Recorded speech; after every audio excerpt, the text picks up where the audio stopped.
the stroke of the midnight hour, when the world sleeps, India will awake. What is the history of a country without its sport? How do you define a nation without looking at its sporting legacy? Here on Sports 360, we celebrate 60 years of freedom with a look at 60 years of sports. This is the story of India's first decade after independence, a nation's first steps towards a sporting history.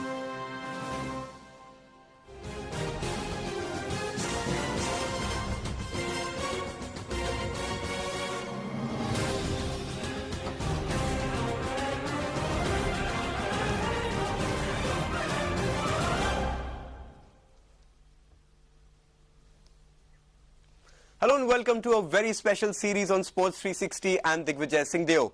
It's time to rewind back to the glory days of India's first decade as an independent nation. Joining me on the show is veteran sports commentator Anupam Gulati. Anupam, ready to take that time machine and go back to the 40s and the 50s? Oh yes, it'll be incredible, certainly. Indeed, nostalgia really would be there. Of course, I wasn't there in the 40s, but certainly in the 50s, and plenty to talk about. Plenty to talk about indeed. Also on the show, veteran sports writer Gulu Ezekiel. Gulu, nothing seems to have changed. No money in those days, no money now. Yeah, well, that's true, but it was a fascinating decade, the first decade of Indian independence in Indian sport, and there's a lot to talk about. There's absolutely a lot to talk about. Let's go straight into the show. If there was any sport that grabbed the headlines in the late 40s and 50s, then it was hockey. The Indian hockey team were the undisputed champions of the world, winning 3 Olympic gold medals. When they entered the arena in 1948, there was a collective gasp from the crowd at London's Wembley Stadium. Here come the world champions. At the stroke of the midnight hour, The birth of a nation in 1947, India will awake to life and freedom. and a year later came the chance to unfurl the tricolour on the land which till very recently was the occupier. London hosted the 1948 Olympics, and the Indian hockey team was top gun. There had been no Olympics since 1936, but everyone still remembered the dazzling mastery of Dhyan Chand at Berlin.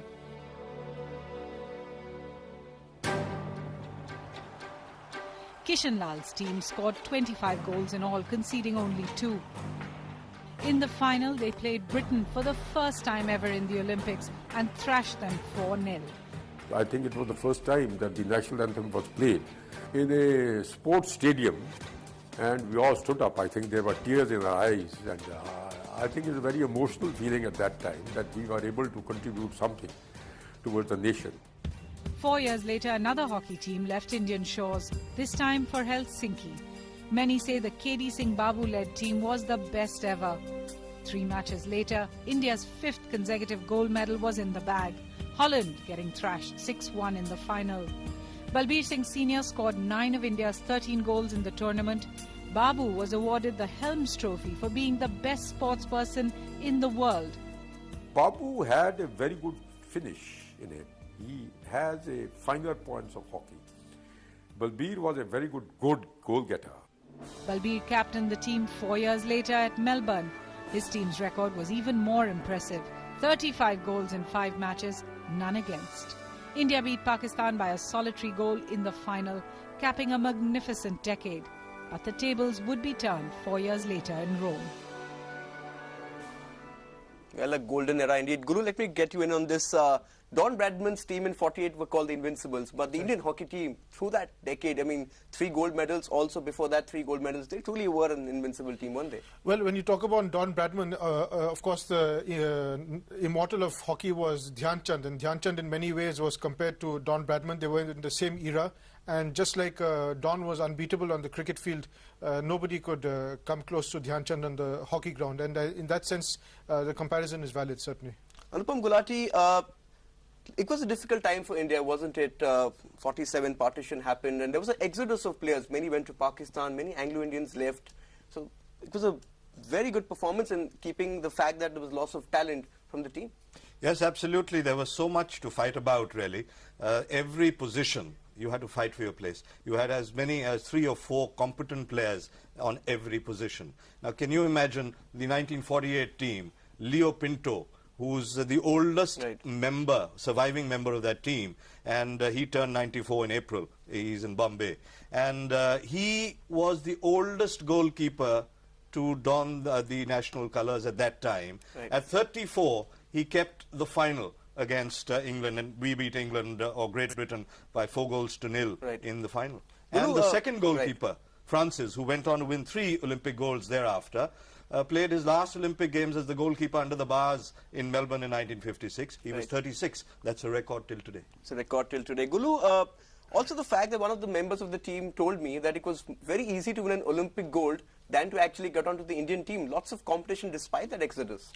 Well, you know, as far as world hockey was concerned, it was not till the 60s perhaps that other countries were able to catch up with India. I think right from the 30s to the late 50s, India was unbeatable, and hockey was still not very big in Europe really till the late 60s or the 70s. So India was undisputed, and it was only Pakistan in the 60s that began to pose a challenge for the Indian team. Anupam, also the fact that a good team has to have great players. They were all good players, but then there were some outstanding players. KD Singh Babu, Balbir Singh, Leslie Claudius, Ranganath Francis, Raghubir Lal. Obviously, with so many great players, the team had to be very good. Oh yes, it was a perfect blend of aggressive hockey. There was defense, there was a lot of compactness in the thing, there was cohesion, and there was that good understanding. And remember, they all played as a unit. Now, for example, if you looked at the guards, what we call the fortresses, well, you had Bengal there. Regular Bengal team could have taken the might of the rest of India. Punjab could have done similar, right? And then you had Bombay or the Goans, right? Or the Anglo-Indians as they were. So they, in their own right, there was so much of keen competition that you could have as many as 3 or 4 teams of equal caliber, more or less. So many chaps who had never been heard of, who were unsung, left off in the wilderness. They couldn't make it to the Indian team. Also in 56, when Balbir Singh Senior was the captain and he got injured, in stepped Udham Singh and scored 15 goals. I mean, that showed the bench strength. Yeah, well, as Anupam said, you know, I think we could have fielded a second or even a third 11 and probably won the gold medal right till the 50s. Things started to change after that, but certainly for a good 25 years, the Indian second or third string would have been good enough to win an Olympic gold medal. Yeah, you mentioned about Udham Singh. I just want to make a mention here that Udham would have been in the 1948 Olympic team as well, had it not been for a nagging finger injury. He was one of the inside and left. the fact He that had Pat Jansen. he got back and Balbir Singh Senior got into the team in his place. That's right. So he and Pat Jansen were arguably the most outstanding inside left India has ever produced. Well, it was truly a team of greats. Time for us to slip into a small break. Stay tuned for some more sporting nostalgia when we come back.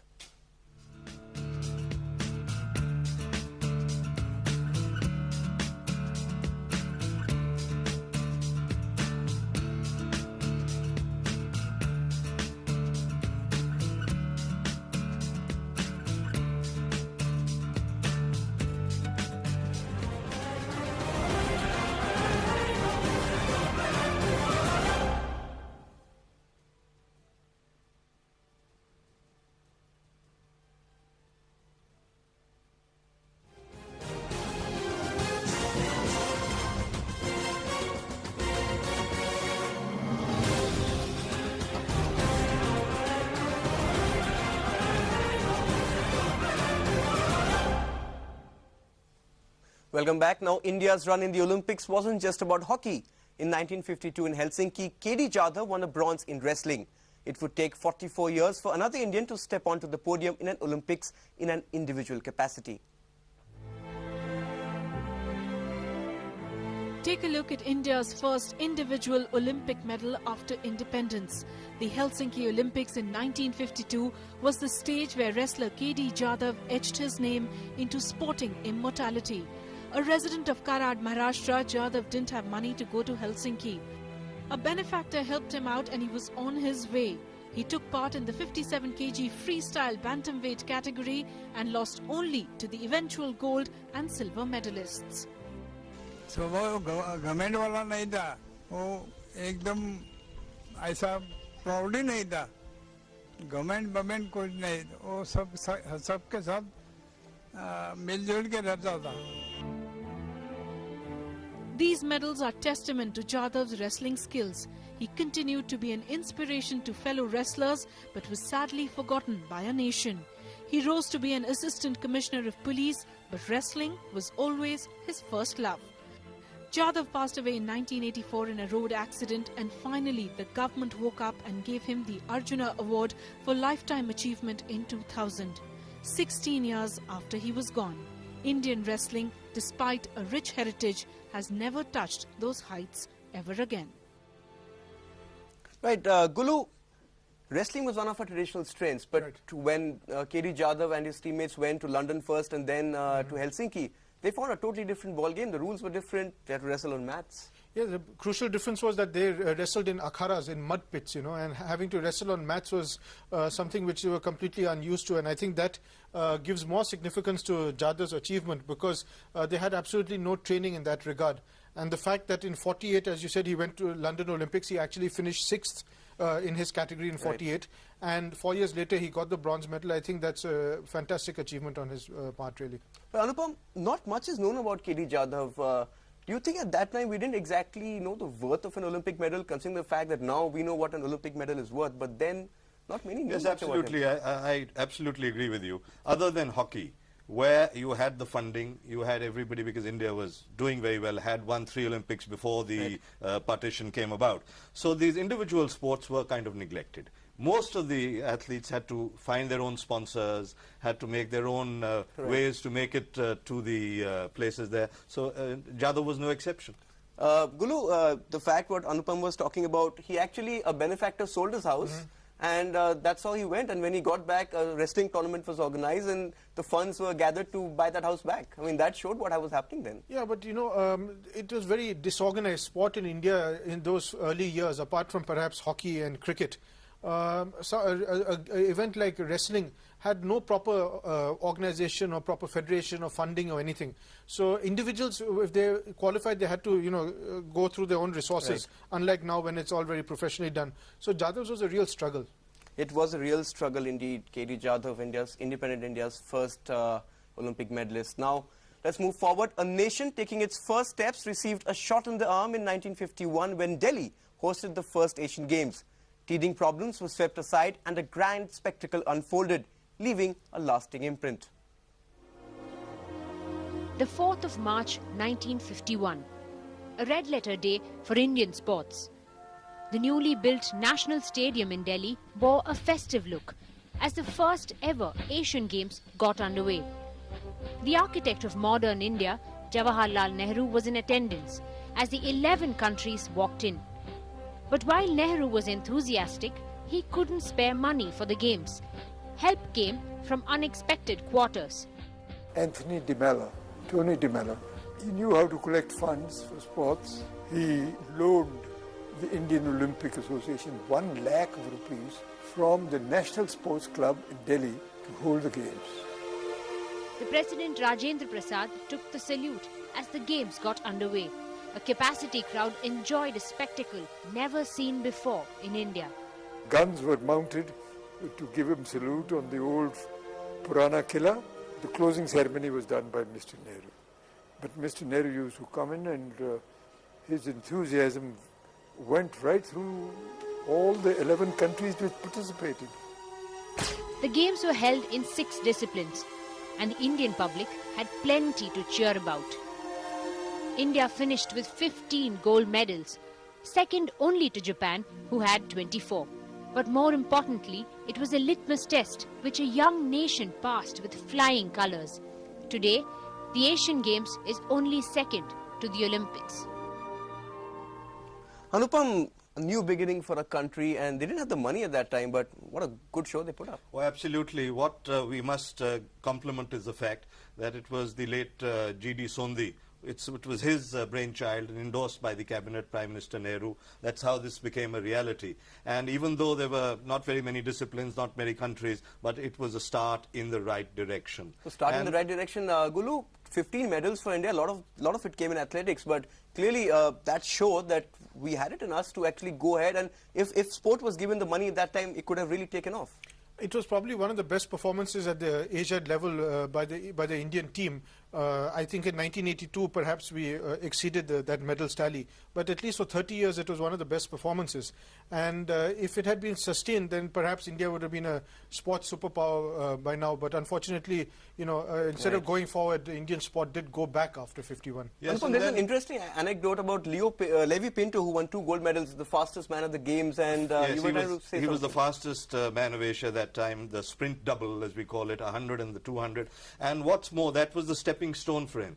He went to the Helsinki Olympics as well, and he was the first man in the 100 and 200 to make it to the semi-finals. Right. 10.7 seconds was his timing in the semi-final there in the 100 meters, and 21 point something in the 200 meters. So that was the first time ever that in the sprint events an Indian reached the Olympic semi-finals in both 100 and 200. And of course he's still around. Right. He lives in America now, Levi Pinto. Right. Well, it wasn't just about Levi Pinto and athletics. The Indian football team also did very well at the Asian Games. Let's take a look at what they did.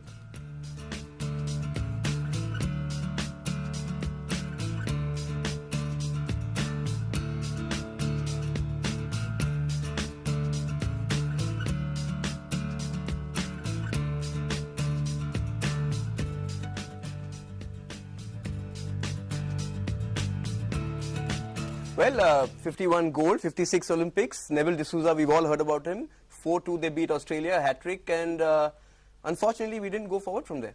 Yes, unfortunately we didn't go forward, though we did go and play a couple of tournaments around there. But certainly I think, despite winning something in the 60s like the Madurka, but then that's too small a kind of thing in front of the Olympics. But certainly I think a lot of retrospective effect, a lot of thinking, soul-searching needs to be done as far as football is concerned. Gulu, 51 Asian Games gold, and again a gold a couple of Asian Games later. They were at the top of the game at that time. Yeah, and let's remember in 1950 also India qualified for the first and only time for the World Cup in Brazil. For various factors, the Indian team was not sent to the tournament.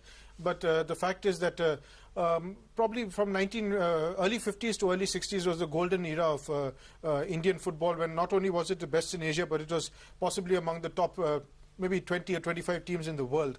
And just like we were talking about the first Asian Games, where India did so well, instead of building on that and going forward, unfortunately, Indian football has regressed over the years. That's very unfortunate what's happened to Indian football. It's been fantastic having you on the show and going back to the 40s and the 50s and reliving India's great moments in sport. Thank you, Anupam Gulati, Gulu Ezekiel, for joining us. Pleasure, well, thank you. Thank you very much. Time for us to slip into a break. When we come back, we look at Indian cricket.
Welcome back. A long wait of 20 years and 21 test matches was finally over in Madras in 1952 when India won its first test match. Vijay Hazare's men thrashed England by an innings and 8 runs. But one man almost single-handedly made this his decade. Be it bowling or batting, Veenu Mankad was always in the thick of the action. The story of Indian cricket in its first decade after independence is also the story of one man. A man whose individual genius carried a team sport. Malwant Rai Himmatlal Mankad, or Veenu Mankad. It's no wonder then that his contribution to India's first test win overshadows almost everything. Mankad wreaked havoc in England's first innings, picking up an incredible 8 wickets, and when Pankaj Roy and Polly Umrikar scored centuries to post a massive 457 in reply to England's 266, the stage was set for cricket's first great upset. Mankad returned to take 4 more wickets in the second innings to ensure a famous innings victory. I think he was a remarkable cricketer, perhaps one of the greatest all-rounders in history of the game. He had to fight his way throughout, and he did it more than anybody else has done. I think